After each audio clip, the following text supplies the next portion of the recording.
भाजपा प्रदेश अध्यक्ष मोहनलाल बड़ौली का रोहतक दौरा। भाजपा ने 50 लाख सदस्य बनाने का तय किया लक्ष्य। रोहतक में भाजपा कार्यकर्ताओं में जोश।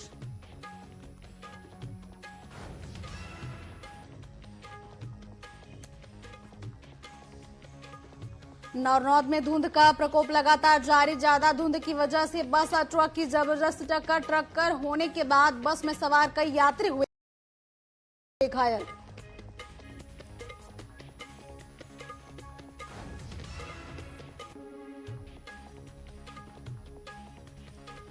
पंडित नेकीराम कॉलेज में शुरू हुआ general youth festival. Manish Grover और कुलपति ने दीप प्रज्वलित कर किया शुभारंभ। फेस्टिवल में 33 कॉलेजों के 1250 छात्र छात्राएं ले रहे भाग।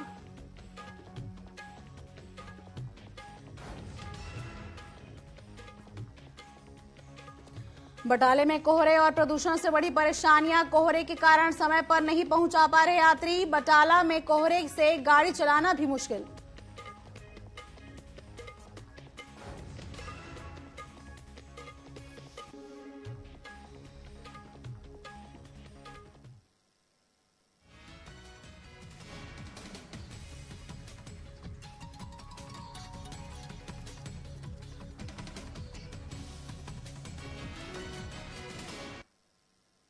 नमस्कार, बहुत स्वागत है आपका न्यूज अपडेट में। मैं हूं आपके साथ कमलेश्वरी साहू। चलिए रुक करते हैं खबरों की ओर, जहां मुख्यमंत्री नायब सिंह सैनी ने बुधवार को 15वीं विधानसभा के प्रथम सत्र के दौरान एक बयान जारी किया है, जिसमें उन्होंने कहा कि माननीय सुप्रीम कोर्ट द्वारा सरकारी नौकरियों में अनुसूचित जाति के आरक्षण में वर्गीकरण के संबंधित दिए गए निर्णय को हरियाणा मंत्रिमंडल ने पहले ही स्वीकार प्रदान कर लिया है। मुख्यमंत्री ने घोषणा करते हुए कहा कि यह निर्णय आज से पूरे राज्य में लागू हो जाएगा। साथ ही सरकारी नौकरियों में अनुसूचित जाति के आरक्षण में वर्गीकरण का यह आदेश मुख्य सचिव की वेबसाइट पर उपलब्ध हो गया है, ताकि सभी संबंधित व्यक्तियों को जानकारी समय पर पहुंचाई जा सके और इसका लाभ उठाया जा सके।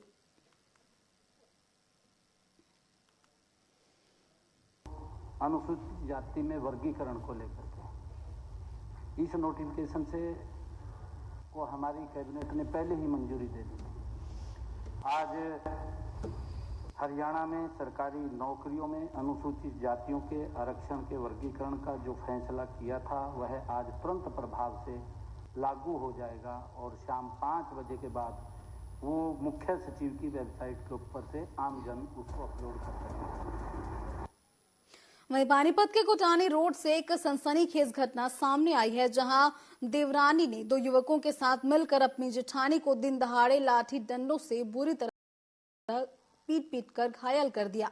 वहीं पूरी वारदात सीसीटीवी कैमरे में कैद हो गई। घायल महिला को जिला नागरिक अस्पताल में भर्ती कराया गया है और पुलिस ने सीसीटीवी फुटेज के आधार पर मामले की जांच भी शुरू कर दी है।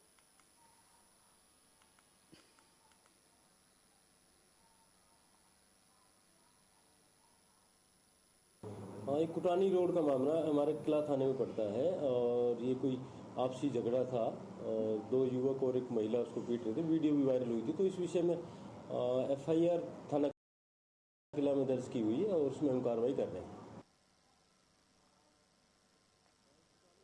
शिरोमणि पंथक अकाली दल के अध्यक्ष जगदीश सिंह झिंडा ने हरियाणा सिख गुरुद्वारा प्रबंधक कमेटी चुनाव कराने की मांग की है। उन्होंने कहा कि हरियाणा गुरुद्वारा आयोग ने आश्वासन दिया है कि जनवरी में इन चुनावों को आयोजित किया जाएगा।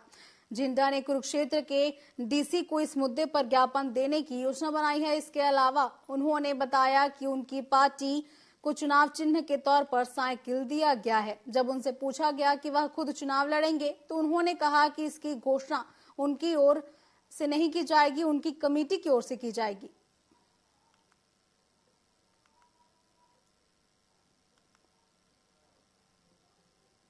जनवरी ਦੇ ਵਿੱਚ ਗੁਰਪੁਰਬ ਤੋਂ ਬਾਅਦ ਅਸੀਂ ਤੁਹਾਡਾ ਹਰਿਆਣਾ ਕਮੇਟੀ ਦਾ ਇਲੈਕਸ਼ਨ ਕਰਵਾ ਦੇਵਾਂਗੇ। ਸਾਨੂੰ ਪੂਰਾ ਭਰੋਸਾ ਤੇ ਯਕੀਨ ਹੈ कि इलेक्शन कमीशन राव भल्ला साहब ने जो सानू आश्वासन दिता है वो गल ते खरे उतरने। पर इलेक्शन सरकार ने करवाने ने। सरकार ने एक बार पिछले 2023 भी 6 मार्च का इलेक्शन डिकलेयर करके एन टाइम पे आन के मुकर गई। ਅਸੀਂ ਹੁਣ ਚੋਣ ਕਮਿਸ਼ਨ ਜਿਸ ਤਰ੍ਹਾਂ ਆਪਣੀਆਂ ਤਿਆਰੀਆਂ ਕਰ ਰਿਹਾ ਹੈ, ਜਿਸ ਤਰ੍ਹਾਂ ਚੁਣਾਵੀ ਅਲਾਟਮੈਂਟ ਕਰ ਰਿਹਾ ਹੈ ਇਲੈਕਸ਼ਨ, ਹਰਿਆਣਾ ਸਰਕਾਰ ਇਲੈਕਸ਼ਨਾਂ ਪ੍ਰਤੀ ਕਿੰਨੀ ਕੁ ਗੰਭੀਰ ਹੈ, ਇਹ ਤੇ सीएम साहब या हरियाणा सरकार जाने। नजीहाबाद में हिंदुस्तान पेट्रोलियम के एक प्रोजेक्ट में घोटाले का मामला सामने आया है, जहां घपलेबाजों की चर्चाएं हमेशा से बनी हुई है। अब ऐसे में पेट्रोलियम डीलर विक्रम दत्त कपूर ने बताया कि हिंदुस्तान पेट्रोलियम इसकी जांच में जुटी हुई है। उन्होंने कहा कि जो घोटाला हुआ है वह मैनेजमेंट के इन्वॉल्वमेंट के बिना पॉसिबल नहीं है।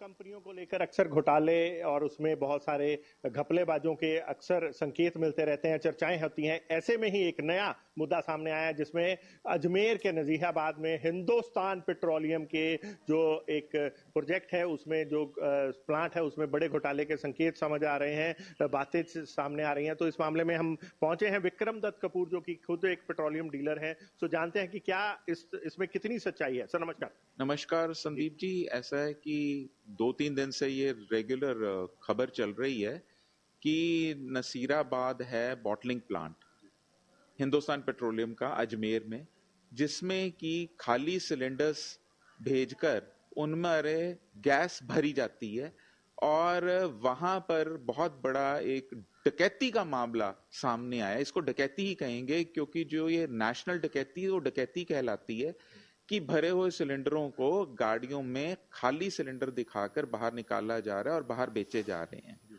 और ये अगर इसकी वैल्यू अगर की जाए तो ये करोड़ों अरबों में निकलेगी, और जो कि टोटल ये नेशनल वेस्टेज है। और अब तो पता चल रहा है कि हिंदुस्तान पेट्रोलियम के अधिकारी इसकी जांच में जुटे हैं। और मैंने 2-3 दिन पहले ट्विटर के माध्यम से भी पूरी मिनिस्ट्री, माननीय प्रधानमंत्री, गृह मंत्री सब से ये मांग रखी है कि इस केस को सीबीआई को दिया जाए, ताकि दूध का दूध पानी का पानी निकल सके, वरना इस केस को दबा दिया जाएगा।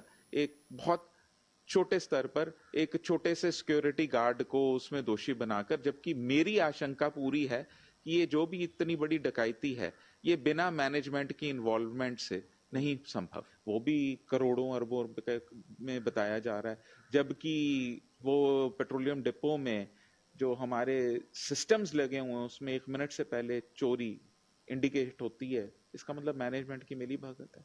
जानबूझकर देखा किया। 100%। धन्यवाद। ये थे हमारे साथ विक्रम दत्त कपूर, जिन्होंने बताया कि अक्सर इनसे हम बातचीट करते रहते हैं, पेट्रोलियम कंपनियों में हो रहे घोटालों या उनके संकेतों पर अक्सर ये अपनी आवाज उठाते रहते हैं। तो ये थी इस समय की रिपोर्ट। देखते रहें TV24। तो वहीं करनाल की ओर रुक करते हैं, जहां नेशनल सड़क हाईवे में सड़क हादसे की घटना सामने आई है, जहां घने कोहरे के चलते जीरी से भरा हुआ ट्रक पलट गया। बता दें कि जब ट्रक ड्राइवर ने सर्विस लेन से मेन हाईवे पर चढ़ाने की कोशिश की तो ट्रक अनियंत्रित होकर पलट गई, और जिससे ड्राइवर को चोटें भी आई हैं, जिन्हें इलाज के लिए अस्पताल में भर्ती कराया गया है। वहीं जीरी को लोड करने के लिए दूसरा वाहन भेजा गया।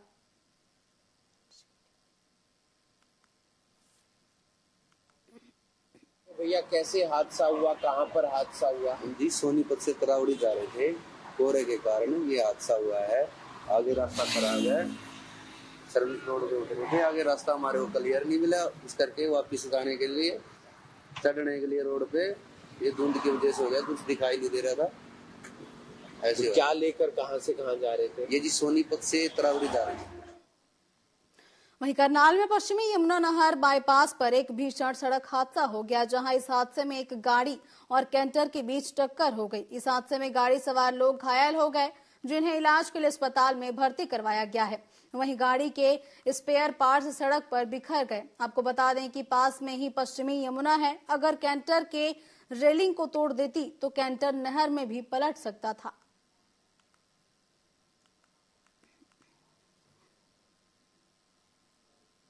रात 12 बजे की है, तो सामने से गाड़ी आई है, उन्हें टक्कर मारी है, और टक्कर मारते ही गाड़ी खत्म हो गई है। वो उसमें 2 आदमी थे, एक की टांगे टूट गई हैं और उनको अस्पताल में पहुंचाया गया। क्या दिखा नहीं उनको? वो दारू में दूध थे दोनों। वो गाड़ी खत्म हो गई है और हमारा 1 लाख रुपए का नुकसान है हमारा। कांग्रेस के सीनियर नेता और पूर्व विधायक शमशेर सिंह गोगी का एक बड़ा बयान सामने आया है, जिसमें उन्होंने कहा कि अब पार्टी को ऐसे व्यक्ति को प्रदेश अध्यक्ष बनाना चाहिए जो संगठन को मजबूत करे। उन्होंने कहा कि पार्टी के वर्तमान हालात का पूरा खाका उनके मन में है और जब भी पार्टी मंच देगा वह अपनी बात रखेंगे। गोगी ने पूर्व मुख्यमंत्री भूपेंद्र सिंह हुड्डा पर निशाना साधते हुए कहा कि जिन्होंने जीत का श्रेय अपने सिर लिया, जिन्हें हार की जिम्मेदारी भी लेनी चाहिए।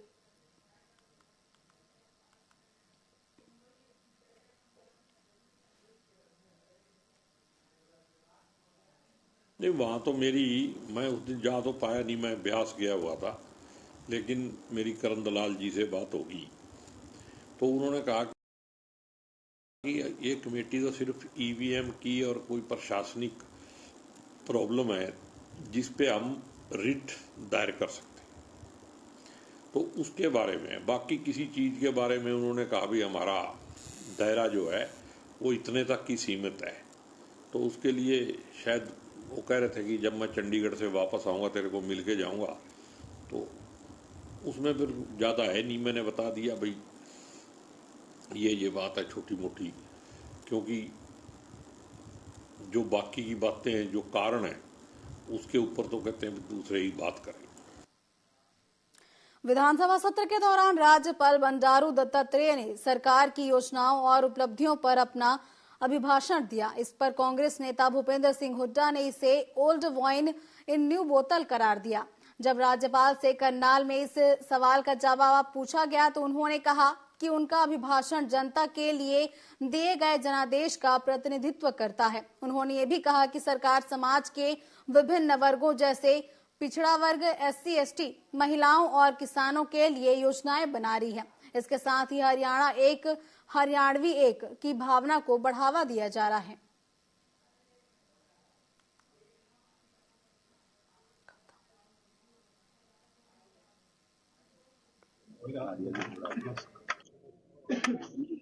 जो वर्डिक्ट दिया है, जनादेश दिया है, वो जनादेश का प्रतिरूप है।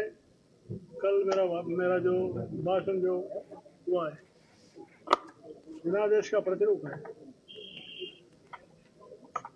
इसलिए सरकार भी जो है जनादेश को नजरअंदाज में रखते हुए जो भी समाज के लिए जो स्कीम्स बनाया जा रहा है, नए स्कीम्स आगे आ रहे हैं।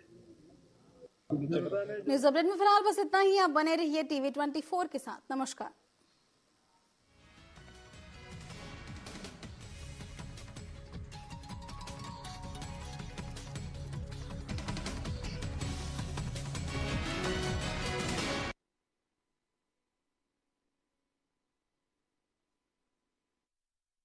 शाम पुरानी ढल चुकी, अब नए सूरज से दरकार है। चाहिए एक तलबगार सच का। अरसे से सुना पड़ा बाजार है, कहीं रुदन है, कहीं घुटन है, हर कदम है संग्राम यहां। जो इन तूफानों में ठहर सके वही विश्वास का हकदार है।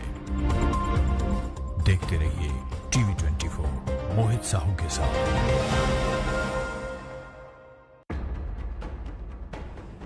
देश के धुरंधरों से बेबाक बातचीत, आपके सवालों का हम मांगेंगे जवाब। तीखे सवालों की जानिए हकीकत।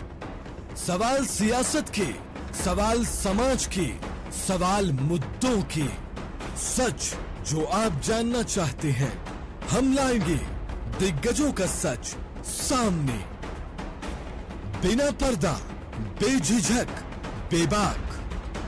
सवालों का तूफान, जवाबों का सैलाब। देखते रहिए चैनल हेड मोहित साहू के साथ सीधी बात माननीय के साथ, हर रविवार शाम 7 बजे सिर्फ टीवी 24 पर।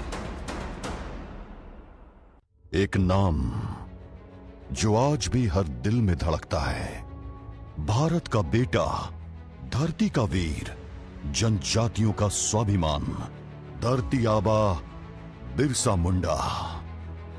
ये कहानी है उन 150 सालों की जब बिरसा ने छत्तीसगढ़ सहित पूरे देश को अपना स्वाभिमान और एक मिसाल दी।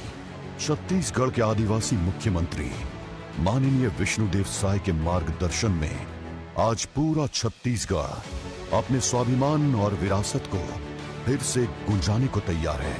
आइए जनजातीय गौरव दिवस पर हम याद करें अपने विराट वीर, अपने धरती आबा बिरसा मुंडा को, और चलें छत्तीसगढ़ के रजत जयंती वर्ष में उनके आदर्शों को संजोए हुए एक नई यात्रा की ओर। जनजातीय गौरव दिवस छत्तीसगढ़ के रजत जयंती वर्ष में छत्तीसगढ़ को अपना स्वाभिमान और मिसाल दी।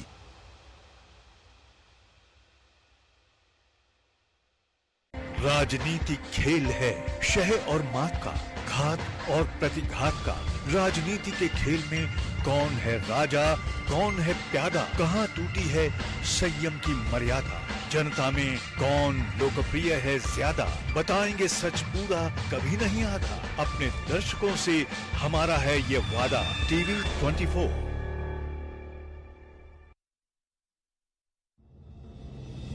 वो शाम पुरानी ढल चुकी, अब नए सूरज से दरकार है।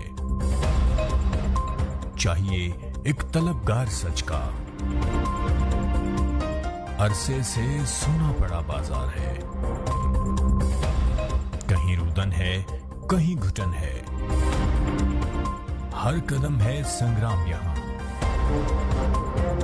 जो इन तूफानों में ठहर सके वही विश्वास का हकदार है। देखते रहिए टीवी 24 मोहित साहू के साथ। खजुराहो की बात निराली, मन को गदगद करने वाली।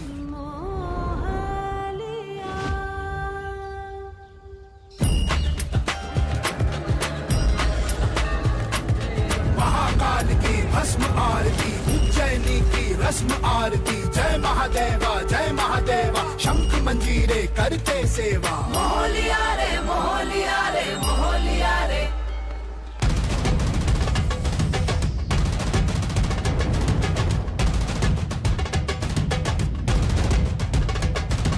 मोहलिया रे महल बुला के, ओछा छतरी शान दिखा के। मन बैरागी मोहलिया, तेरी चुप्पी प्रेम सौगात पिया।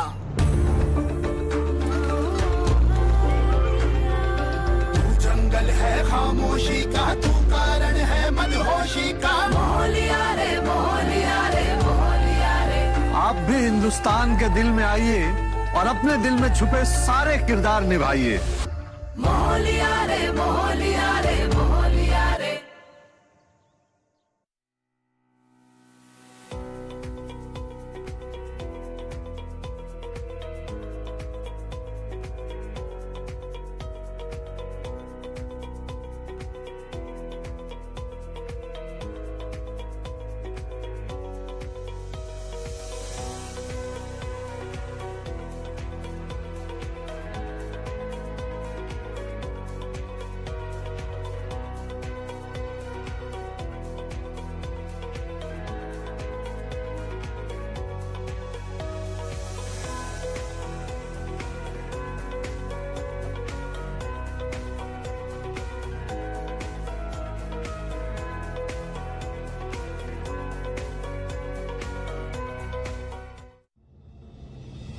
वो शाम पुरानी ढल चुकी, अब नए सूरज से दरकार है। चाहिए एक तलबगार सच का, अरसे से सुना पड़ा बाजार है। कहीं रुदन है, कहीं